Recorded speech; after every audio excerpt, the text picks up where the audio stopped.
talk about metabolism with students is I find it to not completely buy into the limitations of someone's metabolism being slow, okay? And because when you can do yoga like in your house, like if you don't have somebody, if you're going to a class, one of the true benefits of having a teacher is accountability, right? That's the difference. Like, none of you guys need me. If you really wanted to, you could spend like a year in a cave with internet, hopefully, because then you could watch the videos and you could watch all this stuff and you could do a series and you could actually probably do a lot of this stuff on your own. But the question is, would you? Right? Like, for instance, like we could read about this, but when you do something and there's the relationship of that accountability, that's the big difference. And I think that is a huge part of where a teacher or a mentor does actually do their job, is that they actually are holding you to be accountable for doing whatever the homework is. For instance, like I wouldn't let someone take a test last week because they hadn't read the books. And I said, you know what, you probably will fail the test if you didn't read any of the books. So why don't you go read the books? I don't have the time. And I'll keep the teacher will be, the person's anonymous. But the teacher actually got really sick like a day later. And I said, now you've got the time because you can't work. So you got the time to read all these books. So bury your nose in the books, And not that I don't wish that on anybody, but it is related. I mean, it's something that is related. Okay, so they also say that the word metabolism can also be referred to the sum of all chemical reactions that occur in living organisms, including digestion and the transport of substances into and between different cells, in which case the set of reactions within the cells are called intermediary metabolism.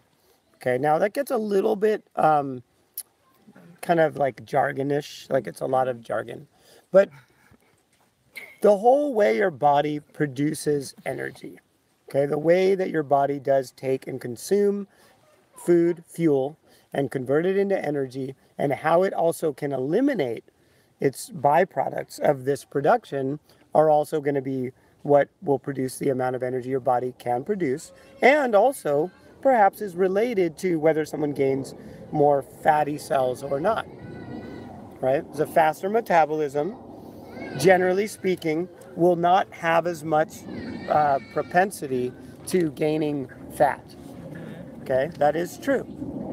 So there is some truth to that. So you don't want to Say that one more time about the gaining fat. So the speed of metabolism, because a lot of people think metabolism, it's my metabolism. And actually it's the rate of metabolism. It's actually like how fast your metabolism functions and can burn off, how easily it can burn off the calories that your body's consuming and convert it to energy. Because when someone doesn't train a lot, then you could take somebody who's totally fit. And this is a crazy thing, actually. It's a sad thing, but it's true. You can take somebody who's totally fit and actually slow their metabolism down to a certain degree by having them stop exercising for let's say even a year. You would slow their metabolism down because their metabolism would actually start reacting to how their body then shifts. Because, for instance, high capillary, athletic, muscle dense bodies actually require more calories without even exercising, oddly enough. So a body that's used to exercising a lot actually burns more calories even in its resting state. It's actually true. And that's actually like a scientific thing that is a fact. Even though you'll see ads about that, like, if you do my yoga, I wouldn't say, I say that to you. If you do my yoga, your metabolism will speed up. And even when you're sitting on the couch, your body will burn more. Exercise. Right? Somebody that doesn't exercise and has a slow metabolism, then he goes into yoga and exercises yoga. Right. His metabolism will be faster. Yes. after a while, right? It will. It'll start If they're speeding up. consistent. Probably, yeah. they're For a long consistent. time. If they're consistent only, but it doesn't take that long. Like it doesn't take. I think it takes like 2 or 3 months, and you already start feeling that the body will already start adapting. But also one thing, like sometimes people will complain, oh, I just did a 30-day challenge, 2 classes a day, and I didn't lose a pound. Well, what are you eating? It's like, are you eating like 10,000 calories a day and think that those 2 classes can keep up, right? There's that. And that's also that's a little bit what I want to talk about too. So that's going to be now we're going to talk about. Okay, so let's go back to your original one, which I think you said and you said it's actually just the process of, for our purposes, let's just say it's the process of your body taking fuel and converting it into energy. Okay, with the understanding that it is more than that, but predominantly its ability to do that, okay, for exercise purposes. Okay, now we know that there's more, but that's the predominant thing we'll need to know. And waste, though, the ability to also deal with waste, to eliminate nitrogenous waste. Those are the 2 critical ones. But it also says the conversion of food to building blocks for protein. That's also important for instance, like if you need to do a movie and you say, Steve, I'm playing whatever, I'm playing a superhero in this role, and I need to actually bulk up. The first thing I would do is I would actually tell you maybe do 1 yoga a week or something, but I would put you into weights. I'd have to put you on like high protein diet. It's a very specific training regimen. I wouldn't necessarily try to slow your metabolism down, but you would have to like take in a lot more, and you would actually you would technically slow it down a little bit. It would probably slow down a little. Probably, because you wouldn't be running, for instance. I wouldn't want you to run. I wouldn't want you burning off those calories. I wouldn't want you wasting those calories. I'd want you working out with really heavy weights and then eating and like sleeping and letting the body repair itself. Because that's when your body, the most pure form of metabolism, oddly enough, and I hate to say this, but it's a fact, is when you're sleeping. Did you know that? That's a weird one. Don't tell people that too much, though. Why not? Huh? Why not? You're like, why not? So that's a pure form. That's where your body's directly converting it into like proteins and things that are, when you rip the muscle, let's say this is your muscle and you tear it, and then you grow proteins back into it. Now you've got a bigger, dense muscle, right? So that's how you would bulk up. And you would use your metabolism, understanding those processes. You wouldn't necessarily want to put you on a treadmill for an hour a day. Because believe it or not, that running on the treadmill would actually be working against what we're trying to do. We'd actually do more anaerobic stuff, more mild, like maybe a little bit of walking or something, just to keep everything moving, and then super heavy weights, and then literally eat a giant, whatever it is, let's say a steak, or for those of you who are vegan, a giant, what would it be? What's the bowl of beans? There we go. You'd have a bowl of beans, and then you would sleep, and your body would actually be able to assimilate that properly. Okay, but that is part of your metabolism. It's not just jumping jacks or whatever, or dancing or whatever. Okay, so it's not usually this crowded. Now, the next thing I want to talk about is another process which is related to our performance. Okay, so being fit is not necessarily just like having muscle in your arm and you see like, oh, I've got this muscle, and you could see it, I'm fit. That's one sense of being fit, but it's more. So what is fitness to you guys? I want to open it up to the group. What is fitness to you, Sean? I don't know. I mean, I know what it feels like when I'm Bless you.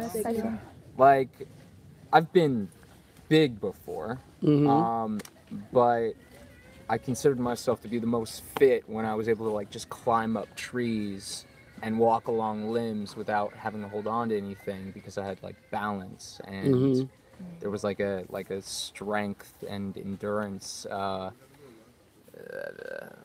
so fitness, I don't know, it's like my body's ability to do more. Okay. Okay. So that would be like physical dexterity, Yeah. let's say. Okay. So what is fit to you? Well, if it just is physical, it's for me endurance meets strength. Okay. But I had a time where I was like really lifting weights, so I felt like I was very strong, but my endurance sucked. Like I would run on a bus and I would be out of breath. So I looked fit, but I wasn't fit. And that's how I look at a lot like those like really bulky, like I don't know, fitness or bodybuilders. Like, yeah, they look fit, but when you have to run, they can't like really Right. hold or keep up. But then it's also like the mental fitness for me, where like in the end everything should play together. Where you push yourself through exercises and have like that mental strength to hold, because usually your mind is stronger than your body. So I feel like it plays all together. So it's like an all around, so mental, physical ability. So, and even maybe the ability to like take discomfort, right? Okay. And then what else? So let's hear from Lisa. I don't know. I agree with that. I think also, if you look at the heart can manage the weight that you're at. That If the the weight. if the heart can manage it. Yeah, like if you're out of shape and you can't run up the hill, obviously your heart has to work harder because you're out of shape. So it's where your weight is ideal for your body, your size, your height, and also mentally you're okay with whatever that is. It may not be Audrey Hepburn thin. You know what I'm saying? Right. But it's ideal for you because we're all built differently. Our bones also dictate our weight. Some of us have big bones, and so you get on the scale and it's different. We're just built that way. You'll never be Audrey Hepburn if you're, genetically you come from a family maybe from the cold part of the world.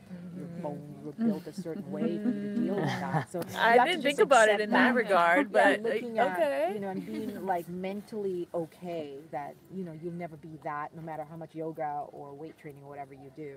It's ideal for you and being okay with it and just accepting mentally and physically, this is who I am, this is where I am. I think that is ideal.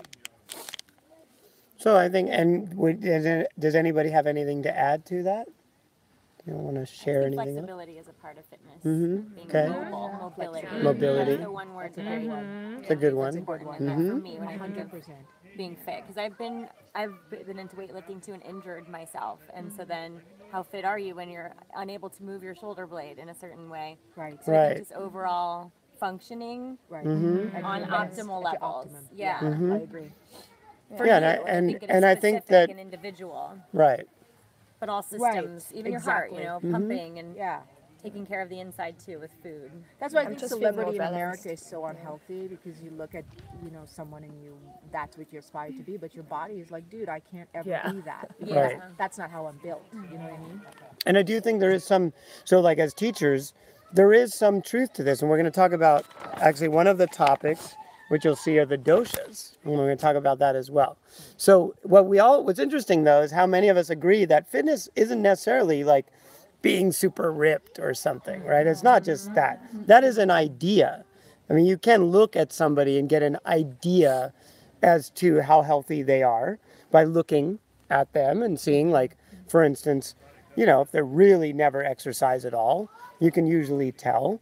And, but then you have like these extremes, right? Because like, for instance, there are some that break that rule.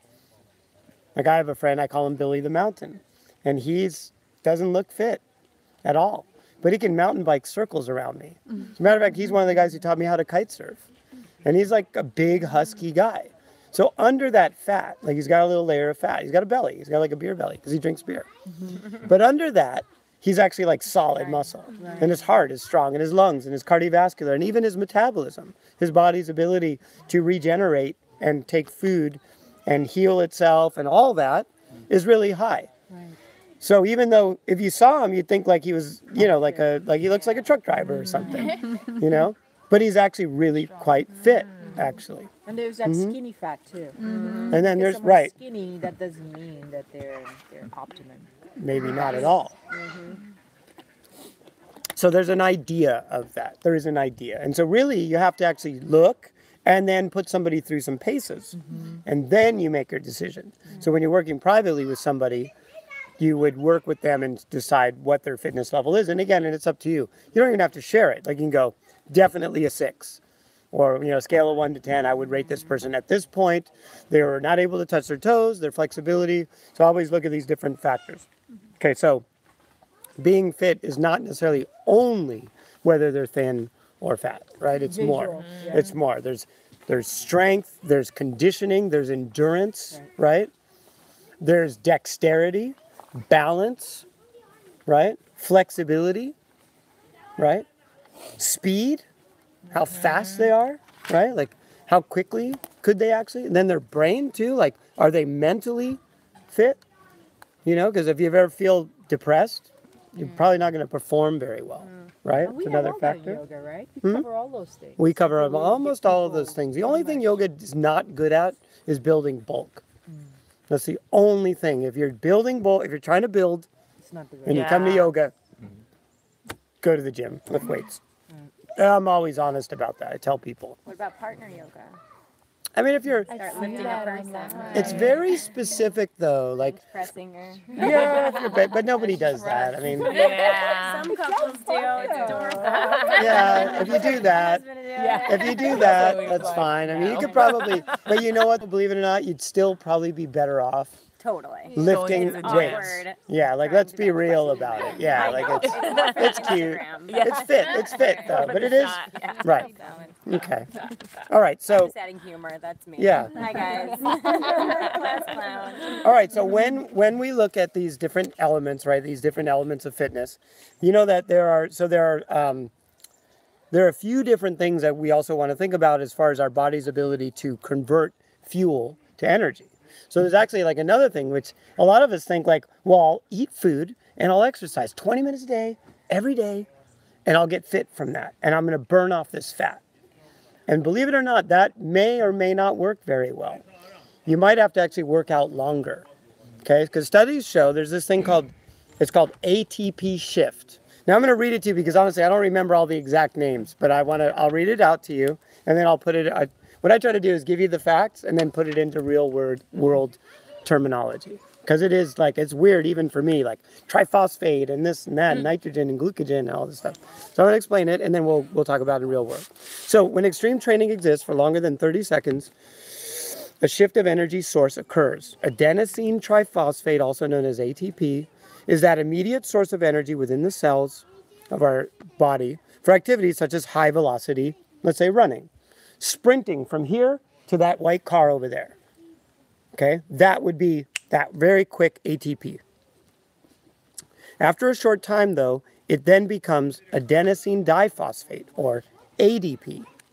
To turn back into ATP, it needs creatine phosphate, which is without creatine phosphate, we'd only have a few seconds of energy. The creatine phosphate will then regenerate ADP to ATP, and we'll have more energy. Next, we use or shift approximately 20 to 25 minutes of vigorous exercise to glucose in the muscle or ATP-CP system. Okay, so it's actually, your body is not just food, work, okay? And it's also not just purely metabolism. It's actually like just one thing where it's metabolism turns to energy. It's actually even that is a little deeper. I'll explain why this is important though. So energy obtained from sugar in the muscle is obtained via glycogen process. This process is known as glycolysis, okay? The process of generating ATP from glucose, lactic acid is formed. When this builds, you'll experience or lack of fitness acumen, we could say, right? So like what we consider fit isn't just looking fit. It's actually being fit, like being able to run, hike to the top of a mountain is kind of also an element of fitness, right? It's beyond looks. So when people experience fatigue, usually around 10 minutes of exercise, right? People will already start to experience these buildups of various waste matter. What we would say would be waste matter makes it harder for our body to then keep going. You know, you get to that. Basically, in a nutshell, it starts to become harder. Short duration, moderate to high intensity exercise uses the least amount of triglycerides or fat as energy. That's important to know. Fat burning. Did you say that again? Yeah. So in general, short durations, moderate to even high intensity exercise uses the least amount of triglyceride. So that means if I spend 10 minutes sprinting back and forth to that car, sprinting, resting, sprint again, rest again. If I do that for 10 minutes and I'm trying to burn fat off, it's not the best way to do that. What's the best way to do it? What do you guys think? Now that I've explained all that. Jog. Low intensity, long duration. Yes, any type. It doesn't, power yoga, again, low intensity, semi. So that would be Semi-low. more for endurance, if you want to train your endurance. But if you want to... No, that would be for high performance, like shot put. You know the shot put where they spin around with a big discus throw? So that would be like for discus throw. Like I'm training just for a short amount of energy, I'm going to spin around and I'm going to throw this thing really far. And then I'm going to weld something or whatever. You know, I'm going to work around metal for the rest of my day. Okay, so that's like what that would be. That really short burst energy. Okay? Huh? Sorry, what is? Sorry, can you say that in English again? Because I. Okay, so let's make it. Now, let me just bring it into real world down. terms. Okay, and it's not dumbing it down. It's just making it digestible. You know, it's digestible though. It's like this. Let's put it into real world terms. Sometimes people are actually training in completely the wrong way for what they're trying to achieve. And again, and this is why having somebody with knowledge about a specific subject, an expert, knows, hey, you're just going to mess your shoulder up worse doing that, or whatever. Or, hey, if you're trying to bulk up, stop the running. You're just speeding up your metabolism. You're wasting the time for what you're trying to achieve. So during that first 20 minutes of yoga where you're moving and you're balancing weight or whatever and you're pushing weight around, it's still good for you because it's still burning off. Some calories are burning. You're still burning calories, which is a good start. But if you're trying to actually really like burn off fat, which a lot of people have wanted to do, even me, I've wanted to, I don't know why, but I have. You must train through to the third shift. You have to get through that final ATP-CP system, that alternating shift where your body goes into what's called glycolysis. So that's Okay. after the 20 minutes. Yes, usually it's after the 20 minutes. Okay, so I think I'm not understanding this ATP shit. I think So basically, like, look at it now. Here, let me simplify it even in another way that we're familiar with. Okay. And that, again, this is what my job is, right? My job is to make it so you totally understand. All you guys totally understand this. So in your car, have you ever been in a Prius? Yeah. And the Prius, like at first, there's no sound of the engine at all. Okay. Yeah. At first, it's using electricity, right? So it's using the electric fuel source as its primary fuel. So you don't hear anything because it's an electric, it's coming from the batteries, Right. right? But at about 20 miles an hour, oddly enough, about, like we were saying, 20 minutes, at around 20 miles an hour, all of a sudden, it shifts into another source of energy creation or source, fuel source. And that becomes what? What's the second source? Gas. Gasoline. Or we could say oil, right? Fat. It's almost the same thing. The electricity is basically your body's first two forms of energy, right? Which is the 30-second shift is adenosine triphosphate, and then switching over to adenosine diphosphate. So those are the first two. So let's put those two together. Let's say that's the electricity. And then the third the final shift is the ATP-CP system, where the creatine phosphate then kicks in as well. And then that that third phase, but I'll make it make sense, I promise. The third phase becomes burning fat. That's it. So it shifts its fuel sources. So imagine let's imagine a symbol, like let's say you ate Lucky Charms for breakfast. And then after Lucky Charms, you had like bacon, let's just say, okay? Sugar source, because carbohydrates are basically sugar sources. So let's say you worked out for 20 minutes and now the Lucky Charms are gone. And then after that 20 minutes, now it's that bacon fat. And now that, your body's burning that fat. But instead of it being those two actually like sitting in your stomach, they're actually like chemicals in your body, including the triglyceride. Again, that word glycerin, right? Glyceride. Glyceride is fat, basically. It's a technical term. So that's your other fuel sources, So first sugar, then fat. basically. And then protein. And then while your body is producing, it's using it will eventually actually though. What's interesting is in extreme survival states, he's right. It will eventually, you're not going to deal with this unless Trump like gets us in war and like there's a full collapse of our society. But anyway, let's say that's never going to happen. But if it does, he's right. You will eventually, bless you, eventually your body will start eating its own protein. That is true. Eventually. But for the sake of our discussions, most of us are never going to get into our protein sources. But that is possible. It starts literally eating itself. But that's why if you want to bulk up, you shouldn't do too much cardio because you're going to burn your proteins. You're going to burn off you're going to be doing the wrong exercise for what we need to do. You're going to be burning off. What you should be doing is tearing the muscle and letting it repair. So you're going to actually be using your metabolism in kind of the wrong way, basically. Or in the gym, you see it a lot of people that want to lose weight. They go to the treadmill, they do 20 minutes on high velocity. And they're like, Right. okay, I've been doing this now for 3 months every day and I'm not losing. And it's because they're not burning fat. They should do 1 hour at a like really light Lower, jog where right. you can still talk. That's heavy absolutely, breathing. yeah. Oddly That's enough, basically that ATP Yes. shift. they'd actually probably be better off walking on the treadmill even more, for an hour. Or walking at a fast, brisk pace. Because also, you got to be a certain level of fit to even be able to run for an hour. That's true. You know? So there's that as well. Some people are trying to lose weight. They're like, I could only burn 450 calories in your class. Why? And I'm like, because you have to take breaks. Well, why? And I'm like, because you don't exercise on a regular basis. You can't come to my class and burn 1,000 calories. Right. Your first class.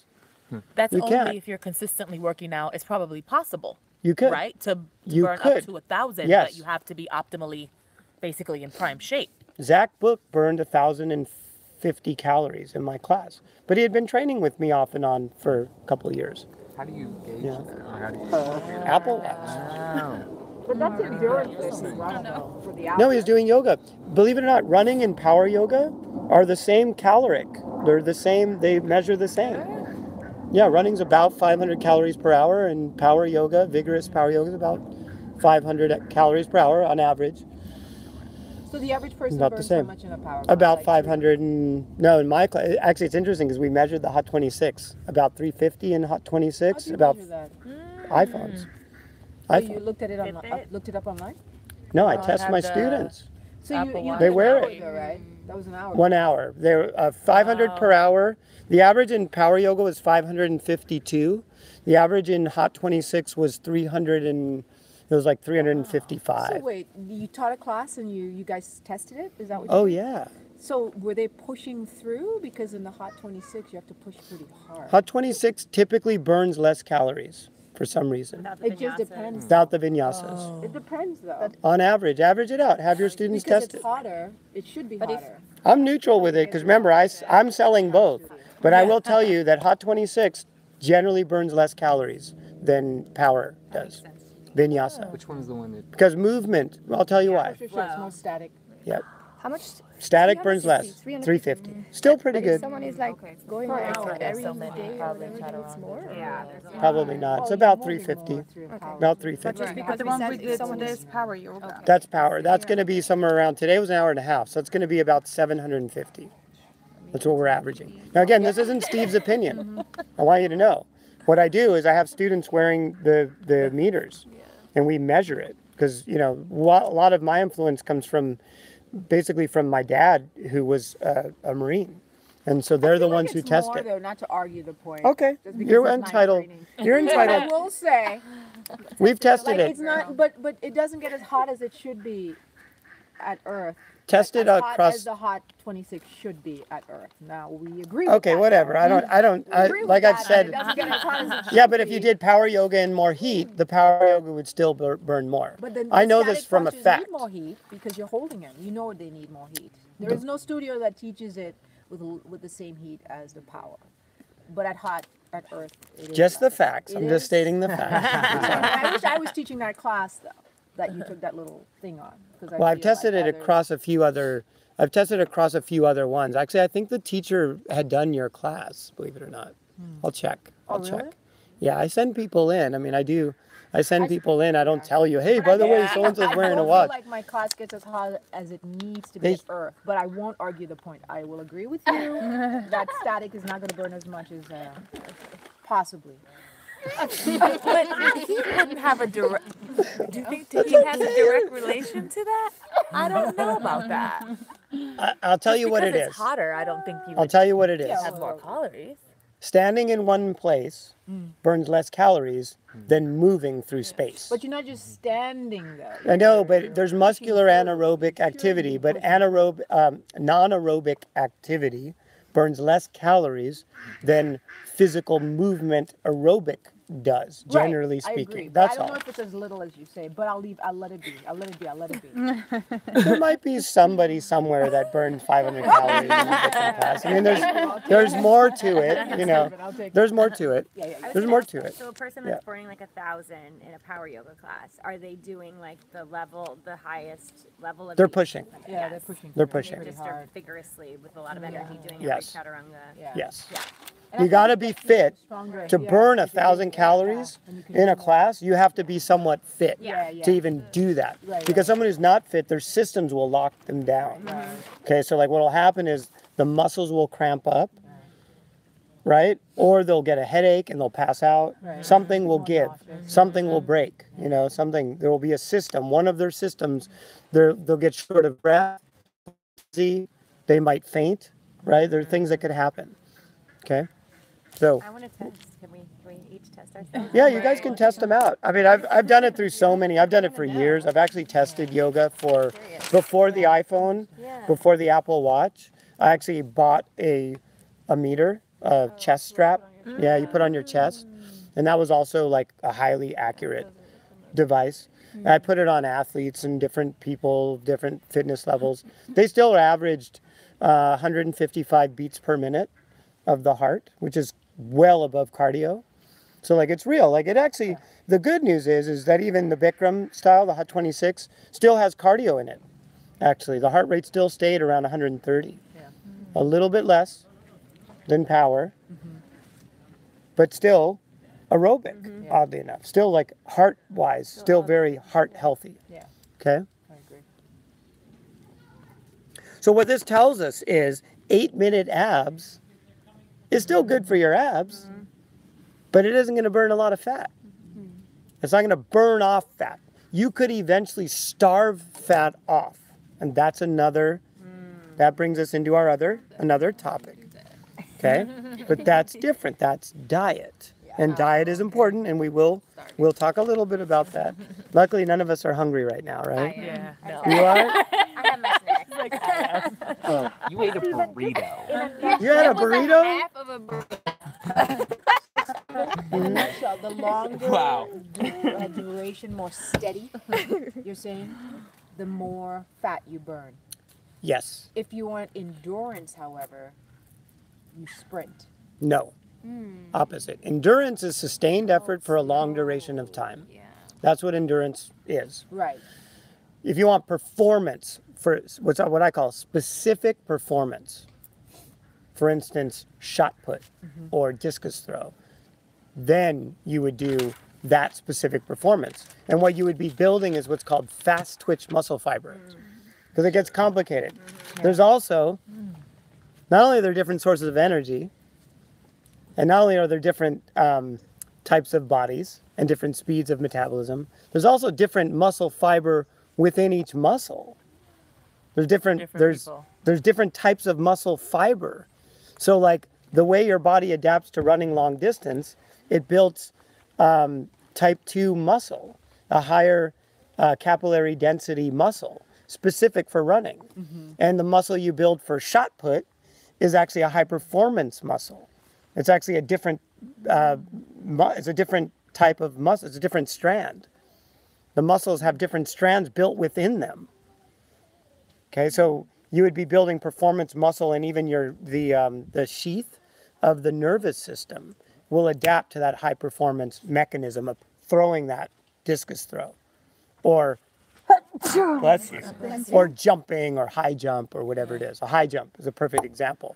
High performance, less than 30 seconds. Okay, so again, that first fuel source. Bless you. I might be having allergies. There's a lot of flowers and stuff. What if you do short bursts like that, but in a circuit over like 45 minutes? Great. That will build performance and endurance. Yeah. And that's why a lot of people do circuit train. That's why a lot of people, I tell people, if they want to be really fit, then do combinations of power yoga with, let's say, long distance hiking or mountaineering. You know, it's a great source of exercise is mountaineering, because when you basically hike and climb, that's what I call mountaineering. It could be done in ice, it could be done on mountains, on dirt, doesn't matter. But you do this sustained, it's like a sustained grind for however many, let's say 4 hours or something, or 3 hours steady. That's real fitness. And then also mountain biking. It's another perfect long duration, gradual intensity, low impact. So you're not going to beat your body up, right? So you'll be able to do it for a long duration of years, right? Like I've been mountain biking since I was very young, like actually since I was like 8 years old, but yet I can still mountain bike. You want to look at those long-term fitness regimens, and to lose weight and stay with weight off, then you want to do, for instance, you can lift weights, but you'd have to add in treadmill, circuit training, maybe power yoga, or even the hot yoga, like the traditional hot 26, still good because it's still a sustained effort, right? And there's muscular intensity. Are there some people yoga just is not for? Of course. Are we you're not talking about people out of shape. I'm saying anybody like in shape, but it's just not for them. I mean, I think it's just not for them for other reasons. Like they're just not into it, the mental focus or whatever isn't there. But definitely, I mean, it's your friend who you've tried to get to yoga for 15 years and they'll never go. Right. That's not for them. That's all. Okay. It has its, it's like anything. It's like for instance, running, it's not for me. I've done it. I've trained in it, and it doesn't work for my lower back, actually. It just hurts my lower back. So I do other things. I mountain bike instead. Similar though, it's the same training as far as the breathing and all that stuff. It's the same training. Would you compare that to cycling or no? What? Mountain biking. Cycling. Okay. Yeah. Like indoor cycling, I mean. Oh, actually, that's why, experience, like spinning. My experience with that, no, because I've actually tested that. No, they are not. Really? The cyclists on mountain bikes can spin. For instance, I can spin. I can do a spin class through and through for the whole hour. But take her out of the room and bring a mountain biking with me, and they can't. I don't know why, but they can't do it. So it's not the something to do with the standing, huh? Could be balance. The terrain has like balance challenges that aren't there. No, but up a hill. No, a street.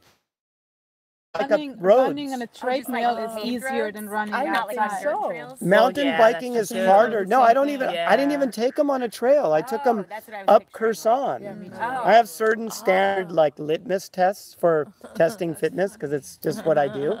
So like one of them is, can you make it from the bottom of Kherson to the top? It's a road. I just call it a mountain bike because it is up a mountain. It's steep. All of these fitness regimens really are. Right. And then there's rock climbing. It's very hyper-specific, high performance. The average climb is usually 5 minutes or less, right? Wouldn't you agree? Like even on a hard wall. I boulder, so it's even like less. less. Yeah, it's like man. it's high intensity, Shape you are. but a very short duration of time, and that's good for muscular, like intense, like high density, high performance muscle, but it doesn't necessarily burn a ton of calories. Like to burn the calories, you'd want to then hit the treadmill or do what traditional climbers do, which trad climbers, we actually hike in with backpacks. We have all this rope. We climb up to the top of the mountain first, and then we top rope off and down from the backside. And then you climb, and then you hike back out. And that would burn more calories. How do you feel about indoor rock climbing? Do you think you still get the same? I think it's wonderful. I mean, if you like it, you know, and then it comes down to what you like. Like if you like it and you're happy, you know, and you enjoy it, great. But just depends on what you are trying to achieve. If you're trying to lose weight, Probably not the best. probably not the best for losing weight. It's an addition to something, yeah. You'd want to run there first. Run there, climb, run home. And you Never take the stairs. Or always take the stairs. I mean, yeah, that's what I meant. Always take the stairs. Yeah, that's another one. Who takes the stairs? Does anybody take the stairs? Okay. Always take the stairs. Everywhere you go, take the stairs. It adds up. Believe it or not, it could fill in days when you didn't exercise. Okay. My ass that we're talking about, not yours.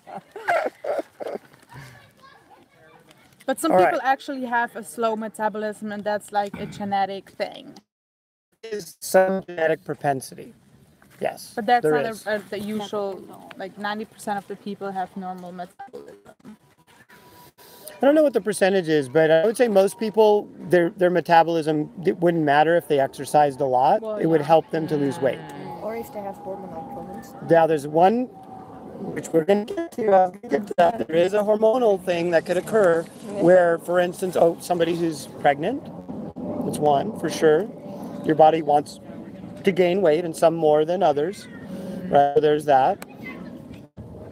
And then some people have a thyroid condition. Oh, yeah. And that's thyroid. We friend talked has about that a that, little yeah. bit, right? Hashimoto's? Is it Hashimoto's? Hashimoto's. Huh? Right. Some people that have this problem with their thyroid, and it's really hard for them. They can still control their weight, but it's very hard. Yeah, and varying factors, varying levels of that. Yeah. I'm a friend with her. Yeah, me too.